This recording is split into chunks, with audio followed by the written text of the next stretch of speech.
You're listening to the Coop Homeschool Podcast. This is your podcast for community, humility, and joyful fun in homeschooling.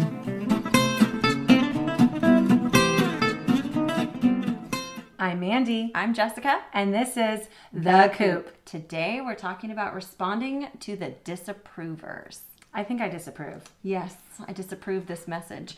There's definitely people who don't agree with homeschooling. They don't approve it. And sometimes they're very vocal about it. So we kind of want to talk through some of those different situations and then help equip you with different ideas for how to approach those conversations. I love it. Yeah, but first, let's get some scoop on the coop. Mandy. Okay, so this last week, actually, I took my kids, the girls at least, each one of them to Barnes & Noble. Because the first one I took, because she's not that interested in reading. Right. And I was like, how about we go and just hang out in the kids' book area and you can pick out a book. My original plan was the thrift store, but the thrift store was closed. Oh, of course. But I already had that idea in her head, in my head. So you had to go I was somewhere. like, yeah, we'll go to Barnes & Noble and spend a lot more money. Yeah. So we went there and she wanted to go down every single aisle. She pulled so many books off the shelves, and we were there 2 hours. Oh, my goodness. I was literally sitting on the floor and then just scooting over. Right. Okay. And then we had our pile of books growing, and then I spent over $200. But a lot of it was for other, a lot of who is and themes and different things you do. So, but it was really great because I think it got her excited about reading. Right.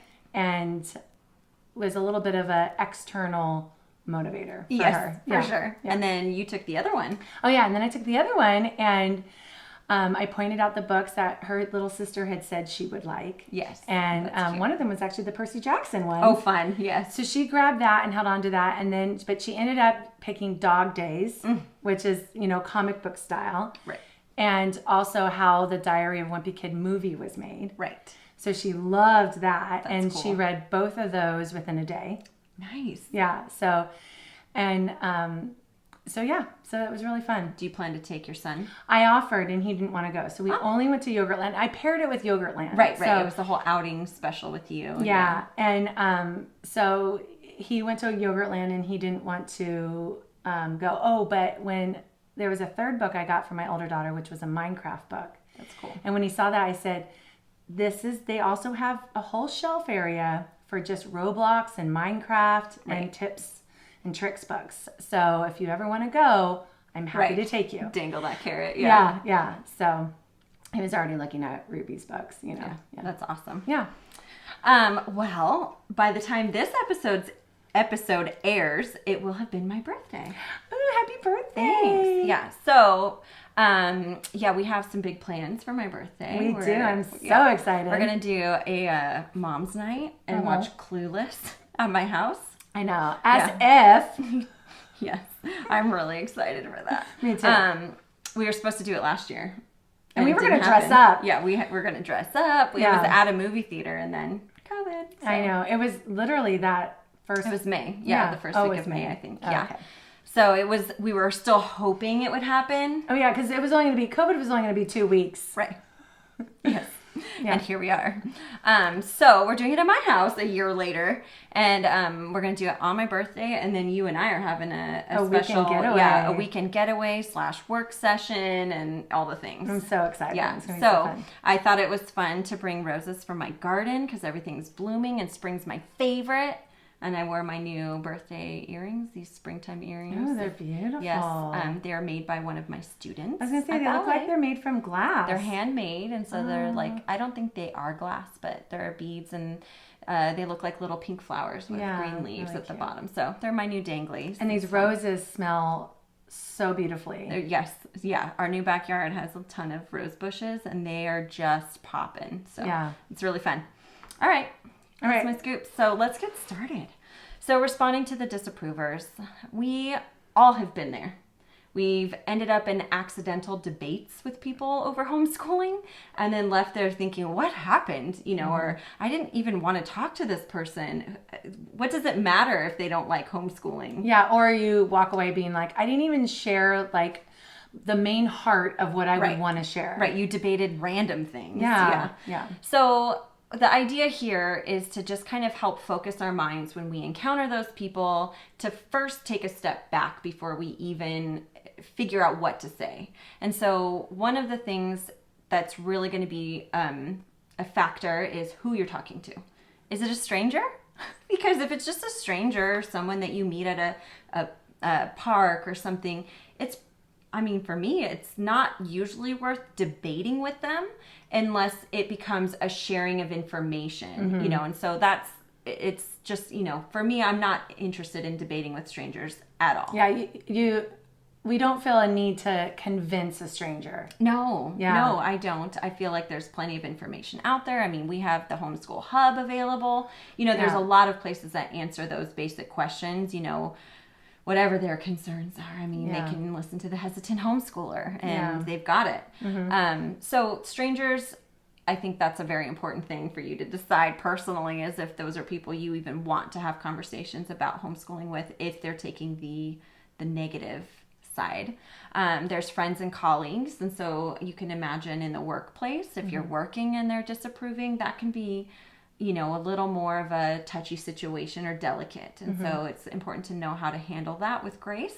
Well, I remember before I ever had kids, I already knew I wanted to homeschool. Right.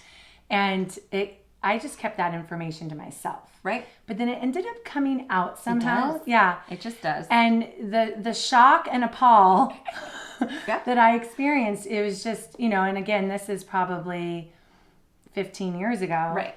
It was just something they hadn't even considered. Right. And so then it's like, oh no, is this something I even want to dive into, or just act like I didn't say anything and move on? Right. It would come up inevitably for me, and someone would be talking about high school and they would ask me a direct question that I couldn't sidestep, and I'd say, well, actually I was homeschooled in high school. I didn't have that experience. And I'd see the looks of, oh, and they're trying to figure out what to do with me, like what box to put me in at this point, because they're like, oh, we would have never guessed by how you behave. I know. Duh. You're not the stereotypical, right, whatever that is. Right. So you don't look like a homeschooled kid. Well, yeah. Anyway, so then it was just funny, because depending on who it was, I'd be more nervous about it, or, they'd be shocked that I went to college and have a career and all these things. They probably would ask you, like, well, how did you get into college? Right. How did you have a transcript? Right. So those are just things that, will come up, and you have to figure out how you can delicately respond to people who don't know much about homeschooling, or take homeschooling is not the best option, and then of course there's family, and depending on how close you are to that family, a disapprover in the family can be a really hard thing. It's hard to always have to defend your position, or to have to keep telling people to butt out. It's really hard, and I know a lot of people really struggle with that. They're always trying to convince, or they're always feeling attacked. Like anytime they make a mistake, any kind of homeschool fail, and there it is, there comes the disapproval. Oh, well, that's because you're homeschooling, Well, with each of these categories, you're leveling up, right? Right. And what they, a stranger, what they have to say really won't impact your heart at all. Right. But friends and colleagues might matter a bit. Right. And then family, that matters a lot. So then that would be a burden to carry, and knowing every time you see them that they disapprove. And you would want to explain to them, because you want them to see your perspective and accept you and accept your strong conviction. Yeah, absolutely. And then the last little category I have is the spouse.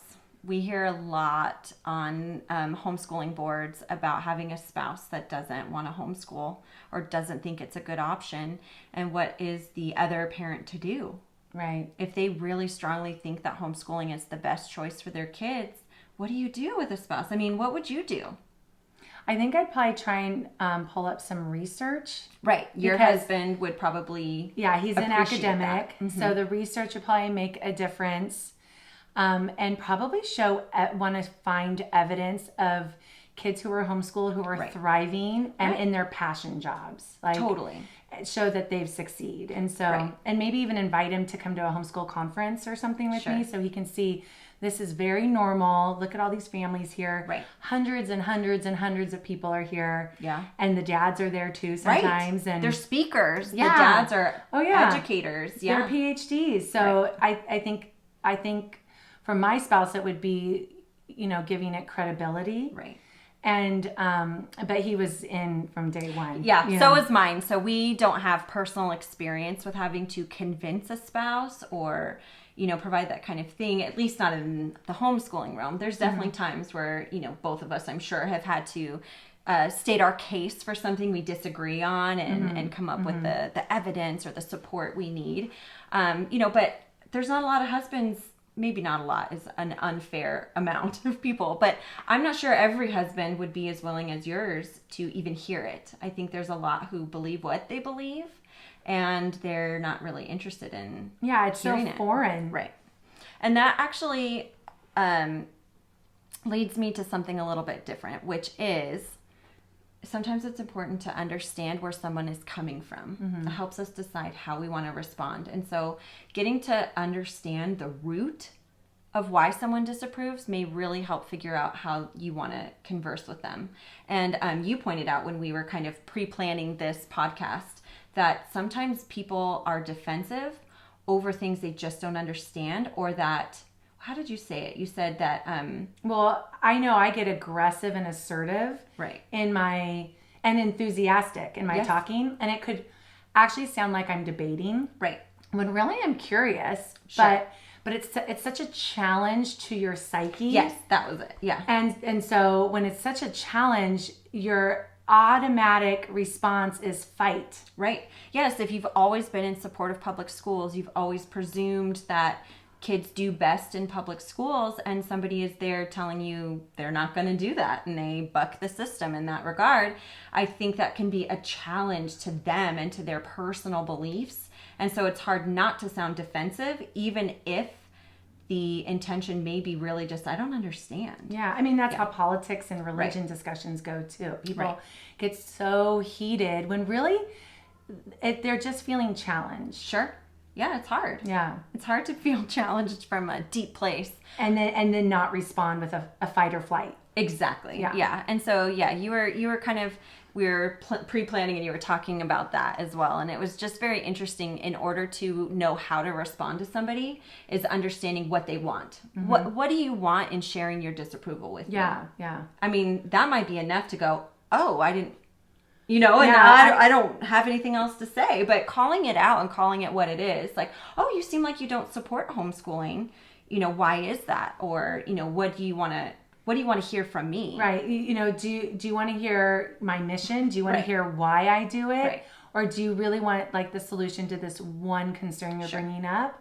Yeah. When people are worried about college, I say, I don't know all the details of how they get in. Right. But I know it's handled because I know plenty of people who have homeschooled, who were homeschooled, who went to college, who have advanced degrees. So I know when I get to that time, there's an avenue. So I'm not worried about it. No, exactly. So I think it's important to understand what somebody is concerned about in order to respond in a way that actually is a helpful situation. And so, I think that knowing the intention of someone else's disapproval can be helpful. And sometimes they can't pinpoint it. Sometimes people just have their opinions and are unwilling to consider anything else. And in that case, what do? You're going to talk to them anyway? Right. I mean, that's usually not a very fun situation in my mind. I'm definitely more a flight person. So I don't want to engage in a heated debate that already gets me uncomfortable. I don't enjoy even a casual debate. It's not usually my thing unless I'm really comfortable with the person and know that they know me. Yeah. I mean, you're not on a panel, right? No, like you haven't signed up to be at a conference to do this. And there is a time and place for that. Yeah. And people can go to those things. Right. So I listed a couple of different ways of, deciding how you want to respond. And there's the dismissive way, which is usually what I choose when I'm talking to strangers or even to friends and colleagues. I'll be more dismissive. I'll listen with grace and understanding and not really give away anything about how I feel because it doesn't matter. Yeah. To me, that person may not be important enough to even want to enter into a conversation that makes me uncomfortable. Since my comfort level with debate or, back and forth is really low, I don't want to go there. So I'm just going to acknowledge, respond, and let it go. Yeah, well, and if their intention is to convince you not to homeschool, like if you discover what their intention is, then you know whether or not you can just say, oh, okay, thanks. Right. You know, but if it's really like, if you know that they're curious, then you probably wouldn't be dismissive. No. You would. Right. You would. It really depends on how they're coming at you. Right. Yeah. I agree.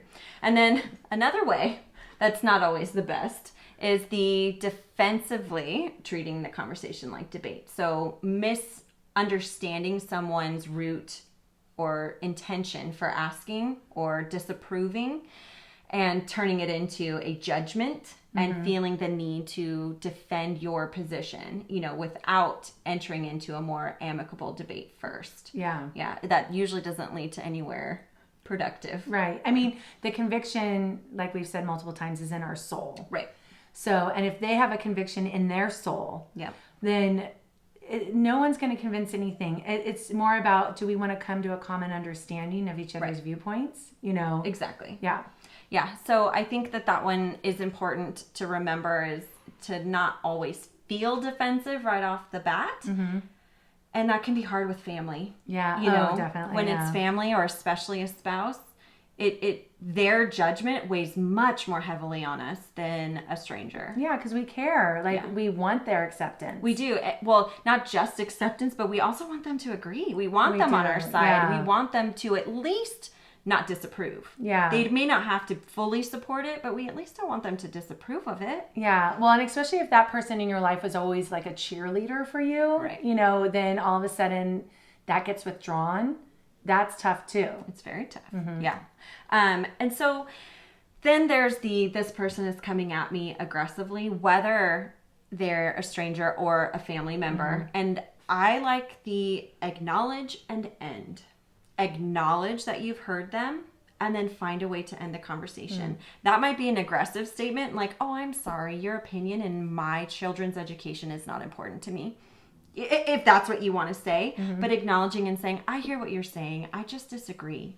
You know, and my choice is really not up for debate. Yeah. And that's it, you know, and you can be assertive if you can. I'm not good at that. I especially like that last statement, right? Right. And then they're like, oh, okay. Yeah. You know? It's not up for debate. Yeah. We are not going to agree here, and I don't want to debate it with you. You know, this is not something you have an opinion on in my children's education. I mean, in all of this, like I just mentioned too, religion, politics, any hot button item for whoever is, you know, any trigger like that. Right. You know, you can apply this too. And I think it's important that you said the word trigger. And I know it's hard even for a lot of us. You know, we think the idea of being triggered is a negative thing. Yeah. But the idea there is really, I think a lot of homeschoolers naturally feel on the defensive already. Mm-hmm. We fight a lot with just the schools and the states to be homeschoolers and to not have to meet standards and do these things, but to be autonomous. Yeah, and we're a minority. Right. So, you know, although, a 2 million person minority. Yeah, but we're a minority throughout many decades. Absolutely. So in that way, it does put you immediately on the defense. It does. So I think we, as homeschool parents who feel strongly, we already have our hackles up, so to speak. You know, we already are coming to fight to defend our children and our right to choose the best educational path for them. Yeah. And as such, we also respect other people's choices. Yeah, I'm not going around asking people, why did you put your kid in traditional school? No, or private school. You know, why are you spending all that money? I don't care. Yeah. I mean, I do care. I don't mind. Yeah. I think it's important that you have a choice. Exactly. Or if you're homeschooling, why you chose a charter school, that's a hybrid, or why you chose to be completely on your own. All of that is awesome that we have that choice in this country. There's a lot of countries where you're not allowed to homeschool.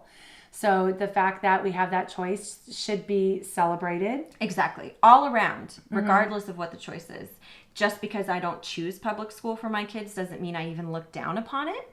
I love the freedom that homeschool gives me, and I see so many benefits to it. And I think ultimately that's the feeling of our podcast of the Coop Homeschool is that we are just so excited about homeschooling that we think can really suit so many people. Oh, totally. But that doesn't mean we look down on traditional school, even though we may say negative things from time to time. Right. We know it has its place. Well, it has to be there. I mean, how would you educate the masses? Right. You know, especially those who don't have the privilege we have of having one income and being able to survive. Right. And, or having two parents in the home. Yeah. So, I mean, the traditional school is absolutely necessary. Yeah. And so I think if that gets acknowledged as well in conversation, that can help validate the disapprover a little bit, you know. And plenty of kids thrive in traditional public schools. Oh, totally. We've said that. Right. Yeah. We've said that. I loved it. And so I think it's really important to acknowledge that all types of education are important. I mean, aren't we supposed to be very inclusive? Yeah, exactly. I won't go any further with that. And for some kids, that is the only light in life they have in life is showing up to their classroom, because that teacher is the only adult in their life showing them love and attention, or who knows where they're struggling and is the only one that they're even willing to confide in, because there's abuse at home or neglect or their parents are just really busy. Or they meet their people, you know, their friend group, their teacher is an inspiration to them and becomes a mentor. You know, there's all kinds of scenarios for many children where the traditional school is a great fit. Yeah. And so I think using that to validate, I think the person feeling challenged won't feel so challenged anymore and could be more open and curious, which is maybe how it started to begin with. And if you can separate the challenge part of it, then you could have a really great conversation and even get a convert. Absolutely. So that leads me into just have a conversation. You know, I think there are ways to have a conversation, and I thought of some ways for people who are less comfortable with these types of conversations to prepare, you know, because you're going to have to at some point, you know, you're definitely going to encounter disapprovers if you haven't already. And so I think it's important to know how you want to respond and be prepared if you're a person who does want to talk to others. If you aren't scared by conflict or debate or aggressive conversation, then you want to have information to share. And so there's different levels. I think facts and statistics go a long way for certain people. Some people really appreciate information and knowledge and evidence. You know, that's really tangible for them. And so facts and statistics are great in your favor. How many homeschooled kids, or what's the percentage of homeschool kids that get into universities? You know, what's the percentage that graduates high school? You know, and so having a baseline for that type of information is really helpful for people. Well, and there's a whole website dedicated to that and providing those statistics. And research information, you know, like research papers. And I can link that organization on the podcast page, on our show notes. And then there's the conviction, which you said. For many of us who homeschool, it's not because there was ever a problem for our kids anywhere else. We just felt called and a strong conviction to homeschool. And that's super important. And so I think that knowing your conviction and finding the words to say it, or like you said, like a mission statement. Well, why did you choose to homeschool? Oh, that's a common question. Right. Do you have a homeschooling mission statement? Be prepared. Know what you would like to say for that. Well, we have a whole blog about that, and we have a workshop that dives way deeper into that to really help with that development of a homeschool mission. Yep. And then there's the personal evidence. What successes have you had in homeschooling? If you've already been homeschooling, can you share any information about how it's been successful for your kids? You know, what hurdles have they jumped over, or what accomplishments can you share that wouldn't have been possible if they weren't homeschooled, for instance? And then there's also, did you have negative experiences elsewhere? Maybe you had a negative experience at that private preschool and it led you to homeschooling, and that's where you really have your foundation. Yeah. I mean, even if you had 3 good things to say what came out of, you know, success stories like you were saying, but even just something like, I get more time with my kids. There's one right there, you know, and it's like, they're not going to say, well, you shouldn't have more. It's not okay. It's not important. It's like you can't argue with that. Yeah, exactly. So I think that, you know, those are some helpful tools for discussing disapprovers. I felt the last little thing I wrote is what happens if the disapprover is aggressive. And we did discuss that. And I think that there's always some level of you'll never talk to certain people. Yeah. And if you're in the room with them and that conversation comes up, you exit the room. Exactly. You have to go to the bathroom. Get in that car, girl. Get out. But yeah, I think just in general, most people aren't going to be aggressive. Most people are curious or don't realize that they're sharing their judgment through their opinion. And and that's why we also have our other Hesitant Homeschooler podcast episodes, right? Because that does provide a lot of the answers that you can synthesize into your own voice. And we have the podcast on socialization. Yeah. That's a big question people have. And a lot of people just have concerns and they don't know how to make that sound more of a question than an attack. Right. Yeah. All right. Well, that sounds awesome. All right. It's time for our new segment called Coop Questions. Woo-woo. That's where you ask us a question and we answer it. Sounds fun. Yes. If you'd like to ask us a question, visit the podcast page on our website, thecoophomeschool.com. Mandy, you've got our question today. Well, the question is, where do I get my books spiral bound? Ooh, that's a good one. Yeah, so people, a lot of them order their curriculum online. Right, they get a PDF emailed to them. Yeah, and then they print them out and they don't know what to do with them. Binders. Yeah, so binders. So 90s. It is, but it's just harder. It's harder to handle. It is. It's bulkier to take places. It's and not you should pretty. have seen me. I was putting each sheet in a sheet protector. That is the 90s. Yeah. I did that with all my stuff. Yeah. Yeah. So, and I still have my preschool curriculum that way too. But that was like an hour of work. Right. So here's the solution. Okay.